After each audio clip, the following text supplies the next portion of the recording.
قرآن مجید میں سورہ بقرہ کی سورہ حج کی 27ویں آیت میں ارشاد فرمایا ہے لِيَشْهَدُوا مَنَافِعَ لَهُمْ۔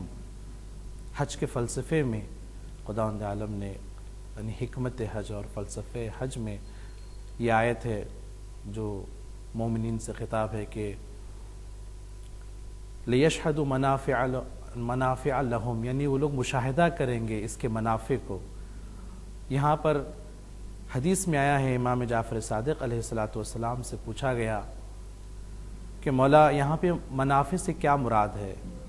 تو آپ نے فرمایا منافع سے ہم دنیا اور ہم آخرت دونوں مراد ہے۔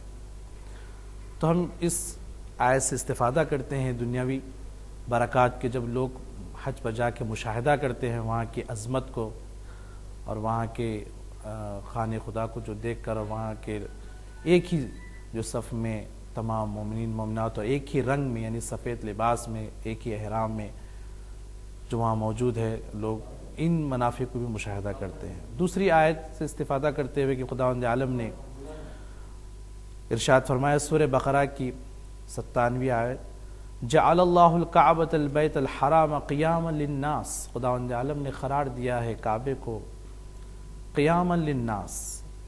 اس میں بہت سارے مفسرین نے اس پر یہ گفتگو کی ہے کہ حج کا اجتماع ایک بہت عظیم اجتماع ہے اور لوگ جو جمع ہوتے ہیں، تو ایسے میں مختلف اسلامی ملک کے لوگ وہاں پر جمع ہوتے ہیں تو تجارتی جو ہے صورت وہاں پیش آ سکتی ہے، یعنی ایک تجارت کا بازار وجود میں آ سکتا ہے۔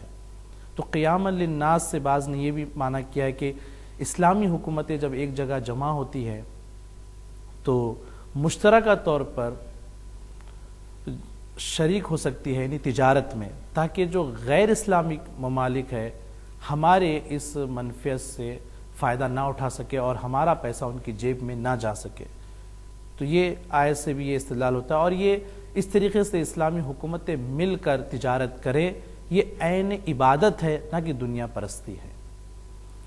اسی طریقے سے ہم دیکھتے ہیں قرآن مجید میں بارہا حضرت ابراہیم علیہ السلام نے اللہ سے دعا مانگی ہے، ان میں سے یہ بھی دعا حضرت ابراہیم علیہ السلام نے مانگی کہ جو سورہ بقرہ میں خداوند عالم سورہ بقرہ کی 126ویں آیت میں ارشاد فرما رہا ہے کہ جب حضرت ابراہیم علیہ السلام نے کہا کہ ربی اجعل ھذا بلدا، یعنی پروردگار تو اسے شہر قرار دے۔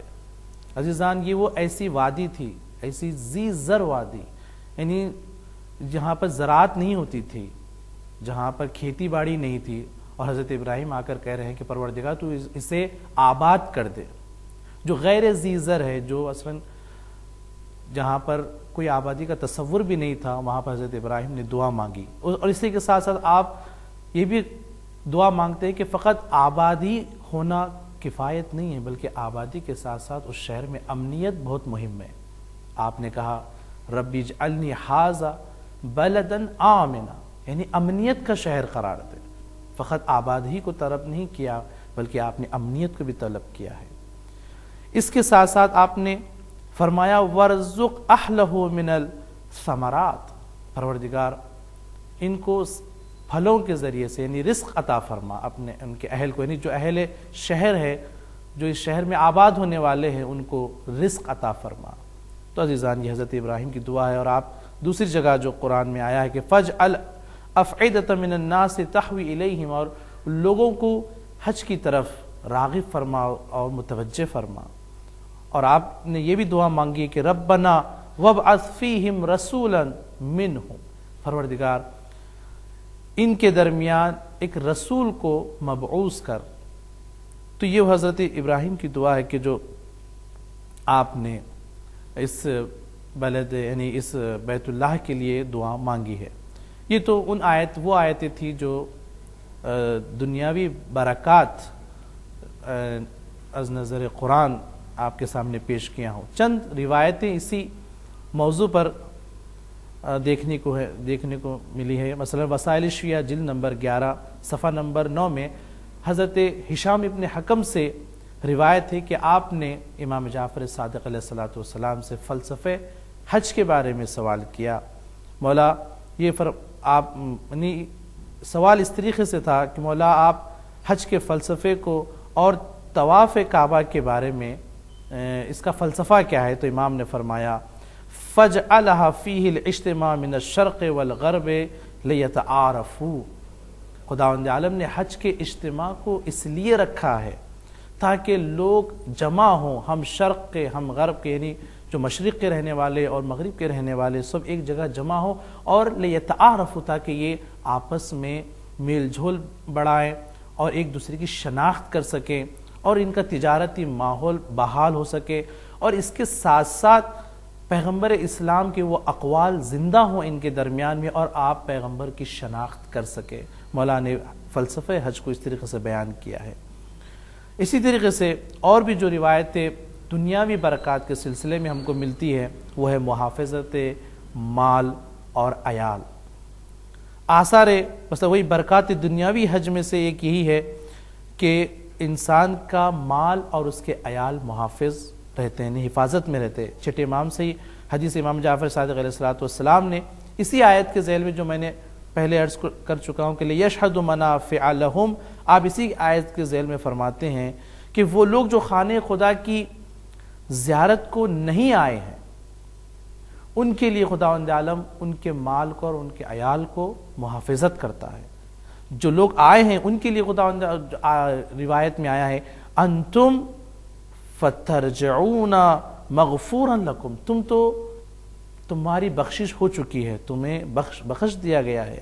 وَأَمَّا غَيْرُكُمْ، وہ لوگ جو تمہارے ساتھ نہیں آئے ہیں، تمہارے اہل و عیال جو تمہارے ساتھ نہیں آئے، فَيَحْفِظُونَ فِي أَمْوَالِهِمْ وَأَوْلَادِهِمْ، یعنی ہم ان کی حفاظت کرنے والے ہیں، ہم ان کے اولاد کی اور ہم ان کے مال کی ہم جو ہے حفاظت کرنے والے ہیں. تو اس سے پتہ چلا کہ آثار دنیاوی میں کہ خداوند عالم جو لوگ حج پہ جاتے ہیں، خدا ان کے جو اہل و عیال جو حج پہ نہیں آئے ہیں ان کی محافظت کرتا ہے، ان کی اولاد کی محافظت کرتا ہے. اسی طریقے سے عزیزان روایتوں میں ملتا ہے حج انسان کو فقر سے یعنی محتاجی سے دور کرتا ہے. دنیاوی برکات میں سے ایک یہ ہے کہ حج جو انسان حج پہ جاتا ہے وہ کبھی فقر اور محتاجی کی صورت نہیں دیکھ پاتا. پیغمبر اکرم حضرت محمد مصطفیٰ صلی اللہ علیہ وسلم سے حدیث ہے، آپ فرماتے ہیں کہ الحج ینفع الفقر، حج جو ہے فقر کو منتفی کر دیتا ہے، دور کر دیتا ہے. یعنی حج کرنا باعث دوری ہے محتاجی اور فقر کی. تحفۃ العقول صفحہ نمبر 117 میں یہ روایت درج ہے. اسی طریقے سے عزیزان پیغمبر اسلام فرماتے ہیں، چھٹے امام سے روایت ہے کہ من حج ثلاث حجج لم یصبہ فقرا ابدا، جس کسی نے بھی 3 حج بجا لائے ہیں خداوند عالم ان کو کبھی بھی فقر اور محتاجی نصیب نہیں کرتا. اور دنیاوی برکات میں سے اور ایک برکت یہ ہے کہ اس کی روزی اور رزق میں اضافہ ہوتا ہے. پیغمبر اکرم صلی اللہ علیہ وسلم کا ارشاد گرامی ہے کہ حجو تستغنو، یعنی حج کرو تاکہ تم مستغنی ہو جاؤ، تاکہ تم کسی کے محتاج نہ رہو. نہج الفصاحہ صفحہ نمبر 52 میں یہ حدیث درج ہے.